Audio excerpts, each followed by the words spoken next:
Hi, welcome back to Focal Point AFR Talk. I want to deal with this very briefly. Looking at a story here, Representative Hank Johnson talking about the NRA, that they still cannot get over that Obama is black.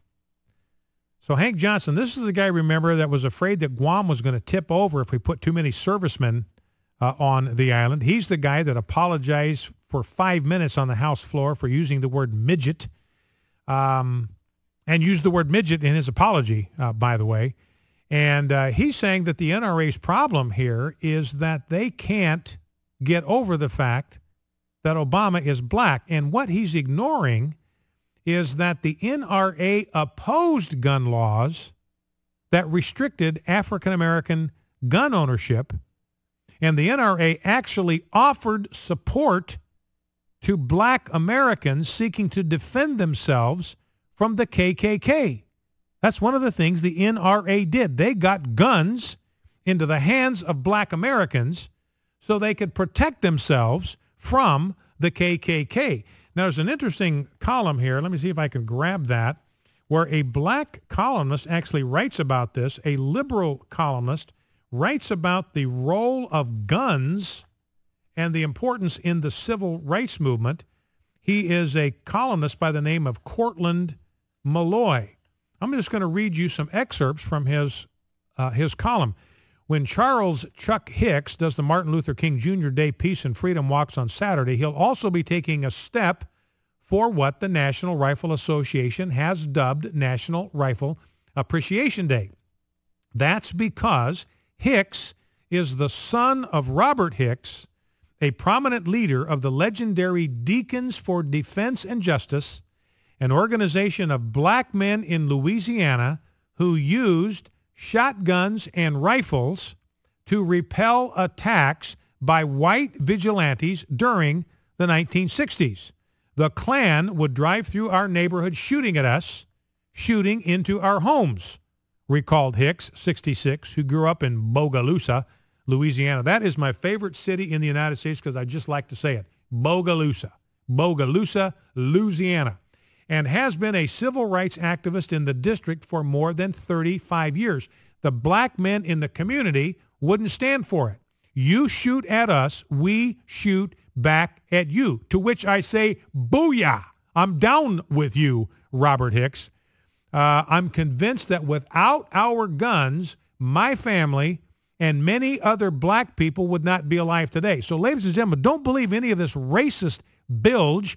The best friend that the black man had in America during the civil rights struggle was the NRA. It was the NRA that wanted them to be able to exercise their Second Amendment rights as American citizens and be able to protect themselves against who? Against white vigilantes. NRA, and I'm completely with the NRA on this. I would be with them. I would want the blacks in the civil rights struggle to have the capacity to defend themselves against whites who were shooting at them. As one of the organizers for the weekend's Martin Luther King Jr. Day activities, Hicks' pro-gun stance may seem like something of an anomaly, but even though King may be best remembered for his philosophy of nonviolent protest, the fact is that black civil rights activists in many small towns throughout the South carried guns or received protection from groups like the Deacons for Defense and Justice. So anyway, that is the straight story on blacks and the NRA.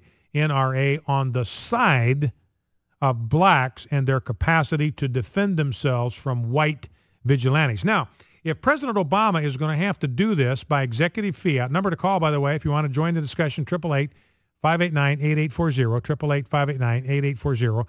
He is going to have to do it by executive fiat. Now, this is going to create a number of problems, and I've got a number of stories here. Let me see if I can grab that story. Here's a story about an Oregon sheriff who's not going to enforce any unconstitutional gun laws. He says President Obama can go ahead and do what he wants. Congress can do what he wants, but if it infringes on the constitutional rights of the people in my county, I am not going to enforce any of these gun laws. In fact, I will stop anybody who tries to enforce them. Here's what he said. Lynn County Sheriff Tim Mueller wrote this letter to Joe Biden. The sheriff said he took an oath to support the Constitution and laws preventing citizens from owning certain semi-automatic firearms and ammunition magazines would violate their rights. Quote, "We are Americans. We must not allow, nor shall we tolerate, the actions of criminals, no matter how heinous the crimes, to prompt politicians to enact laws that will infringe upon the liberties of responsible citizens who have broken no laws." In summary, it is the position of this sheriff that I refuse to participate or stand idly by while my citizens are turned into criminals due to the unconstitutional actions of misguided politicians. Now, the sheriff in Kentucky has said exactly the same thing. There are legislators in Wyoming, legislators in Texas that have actually drafted legislation that would make any gun control legislation unenforceable in their state. Governor of Mississippi today, Phil Bryant, came out with the same deal. Not going to let that happen in the state of Mississippi. And he drew a distinction between what happened in the 60s, because there states' rights were used to deprive Americans of their rights. Now they are being used to protect citizens of their constitutional rights. Big difference between the way the 10th Amendment states' rights were used in the 1960s. That is a great point. So another option is for articles of impeachment to be filed against President Obama to slow him down. Now, a lot of congressmen don't want to talk about it. I've had congressmen we've invited to be on this program, and they've said, I'll come on and talk about the Second Amendment, but I do not want to talk about impeachment. So it's still sort of toxic for a lot of Republicans in the House. But here's Steve Stockman from the state of Texas, and he was the first one to say, look, I will file articles of impeachment against President Obama if he does something that infringes on the Second Amendment. Here's what he had to say. I think if he steps over the constitutional line, he's saying he's going to issue 19 executive orders. If it breaches his authority into legislation which impedes on the Constitution, we have, you're a lawyer better than me, but we have the right to take different steps to counter that. A lot of people are frustrated with Republicans not fighting back, and I, for one, it was too, as I was on the sidelines and I got involved in Congress. I said enough is enough, and we need to stand up and fight that. And I said these kind of tools are available to us, and we're going to use every tool possible to fight an administration which wants to abrogate the Constitution. So he's willing to use impeachment to do it. And impeachment, by the way, ladies and gentlemen, should not be considered. I mean, it's obviously it's a strong measure, but it's in the Constitution for a reason. The founders did not want anybody to be able to operate in office apart from checks and balances. The power of impeachment is there to keep a president in check. And a president who violates the Constitution can be impeached, and the founders were the ones that set it up that way, so that even presidents would know that they are not above the law and not above the Constitution. Now here's Ed Meese, former U.S. Attorney General. This guy is a solid citizen, and he agrees with Steve Stockman that the president can be impeached over an unconstitutional gun control edict. Let's listen. But I think it should be remembered that the president cannot, by executive order, do things which affects the public at large unless there is some congressional basis for it. In other words, some congressional authority that he has been given. An executive order without specific congressional authority can only apply to those portions of the government that are under his control, in other words, the executive branch. Now, there are some things in which he can probably do in regard to the actions of the Bureau of Alcohol, Tobacco, and Firearms, or some other governmental agency in its operations, but to impose burdens or regulations that affect society generally, he would have to have congressional authorization. So if the president unilaterally overrides the Second Amendment via executive order, I mean, would this be constitutional? Would it be legal? And how should Congress respond? Well, it would not be legal. It would not be constitutional. And indeed, if he tried to override the Second Amendment in any way, I believe it would be an impeachable offense. So if he tries to override the Second Amendment in any way, I believe it would be an impeachable offense. And that's coming from former Attorney General Ed Meese, and that guy does not speak cavalierly. So when he says this is an impeachable offense, if President Obama tries to override the Constitution through executive order, it would be, in fact, an impeachable offense. Well, let's go to the phones, 888-589-8840. Let's go to Richard in Dallas, Texas. Richard, you're on Focal Point with Brian Fisher. What's on your mind?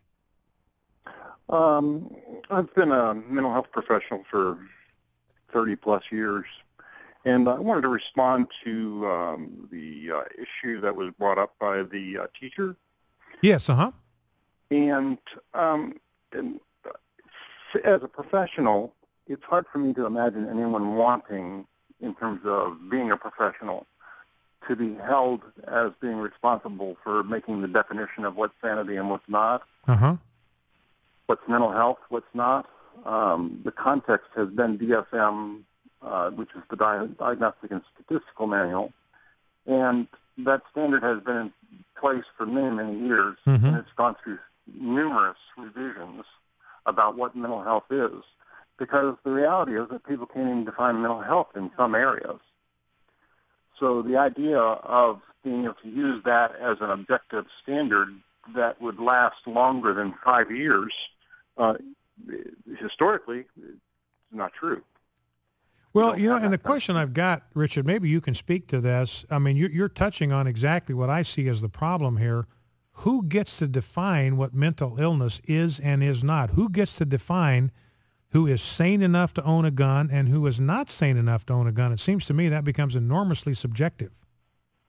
That is the point, and that's exactly why a mental health professional would be very reticent to step into that role, realizing that it's an ambiguous field.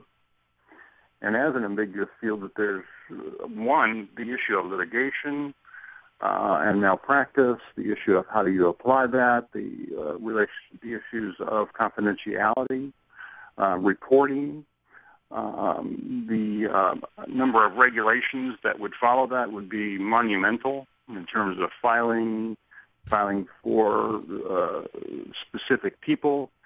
At one point, do you become liable as a practitioner? So it creates a myriad of issues for the professionals. Well, listen, I appreciate that call very, very much, Richard. That's Richard, 30 years in the helping professions as a mental health professional. And, you know, President Obama had 4 of these executive orders all dealt with mental health. And I think they're going to try to use mental health to take guns away from people. Who gets to define who's healthy enough to have it? Back in 2.